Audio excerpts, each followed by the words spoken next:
আসসালামু আলাইকুম। এখন দেখবেন সংবাদ শিরোনাম।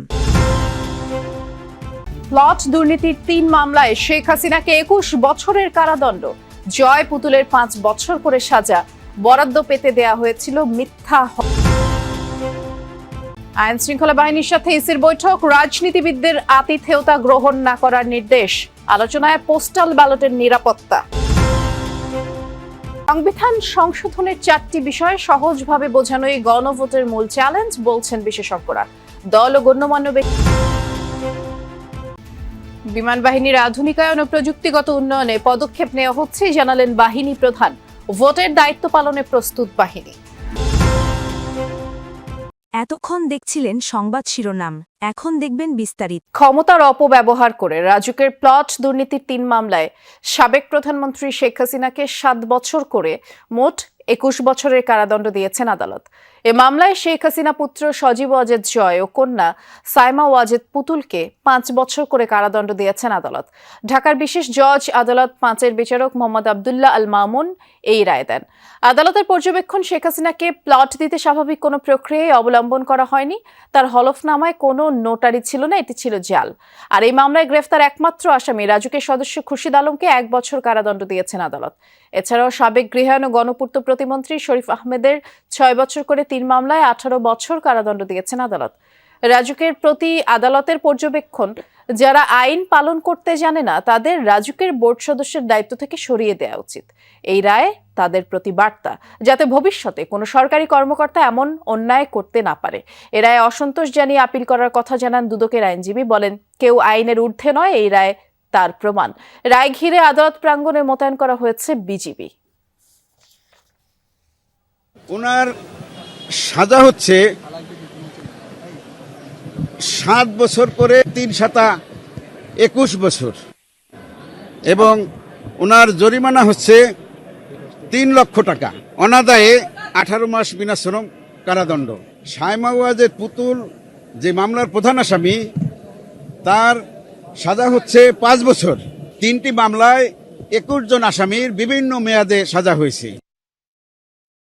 জাতীয় সংসদ নির্বাচন সামনে রেখে তফসিল ঘোষণার আগে আইন শৃঙ্খলা বাহিনীর সাথে আবারও বৈঠক করেছে নির্বাচন কমিশন। আগারগাঁয় নির্বাচন ভবনে বৈঠক শেষে ইসি সচিব আখতার আহমেদ বলেন, মোটা দাগে আইন শৃঙ্খলা নিয়ে স্বরাষ্ট্র মন্ত্রণালয় দায়িত্ব পালন করবে, সার্বিক দেখভাল ও সমন্বয় করবে ইসি। এ সময় তিনি স্থানীয় রাজনৈতিক নেতাদের কাছ থেকে আইন শৃঙ্খলা বাহিনীকে কোনো রকম আতিথেয়তা গ্রহণ না করার আহ্বান জানান। বলেন, প্রবাসীদের পোস্টাল ভোটের জন্য বিমানবন্দর ও যাত্রাপথের নিরাপত্তা বাড়াতে হবে।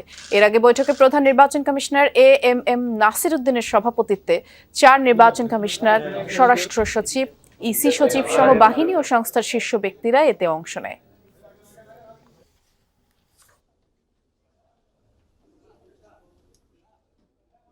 আইন শৃঙ্খলার সাথে সম্পর্কিত সকল বাহিনীর উপরে একটা কোঅর্ডিনেটেড এফার্টসের উপরে আমাদের নির্ভরশীল করতে হয়, এবং তারা সবাই প্রতিশ্রুতি দিয়েছেন যে তারা প্রথম দিন থেকেই মাঠে কাজ করবেন এবং কার্যকর ভূমিকা তারা পালন করবেন। যে সমস্ত আর্মস রিকভারি করা যায়নি সেটা থেকে আরও তৎপর হতে হবে।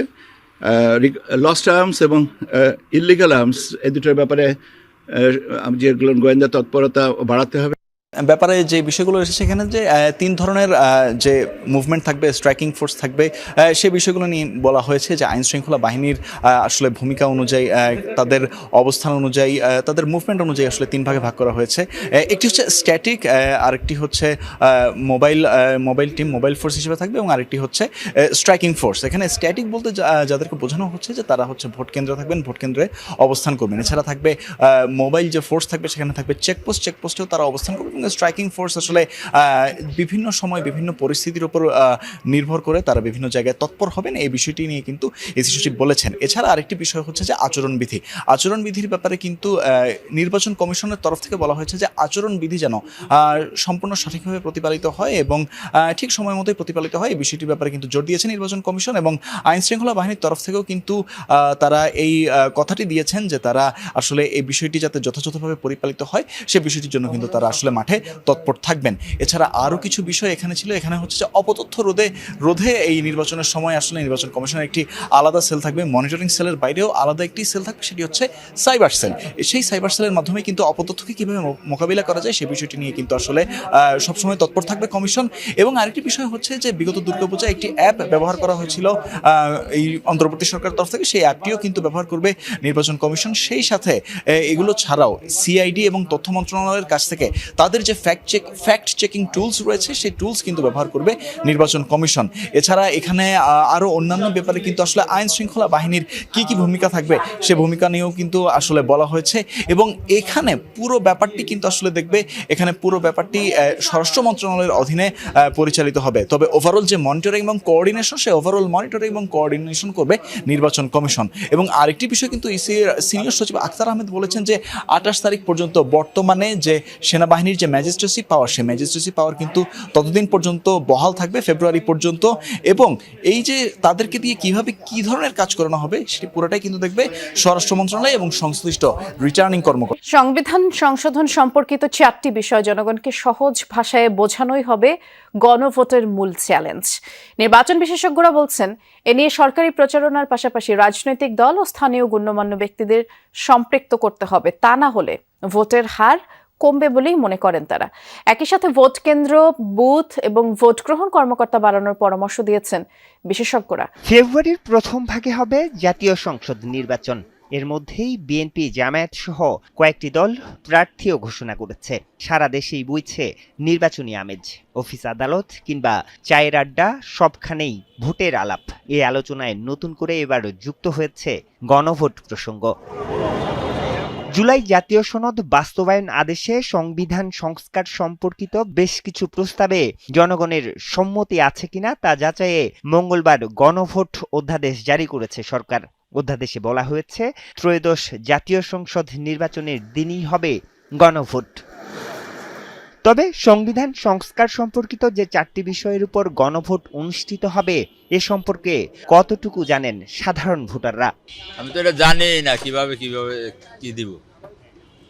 আমি আগে জানতে হইব, এর পরে যে মনে করেন গণভোট দিতে যাই।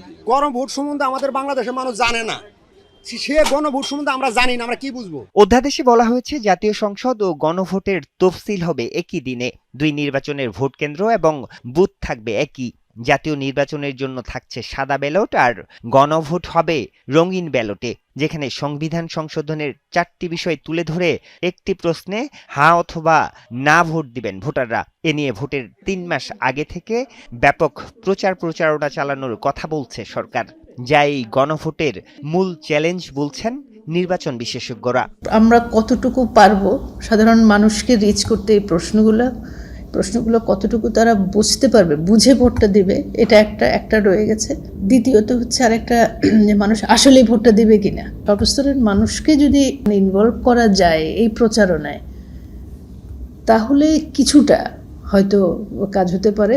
অধ্যাদেশে বলা হয়েছে, জাতীয় সংসদ নির্বাচনের জন্য নিয়োগকৃত কর্মকর্তারাই দায়িত্ব পালন করবেন। গণভোটেও থাকবে একই ধরনের সরবরাহ করা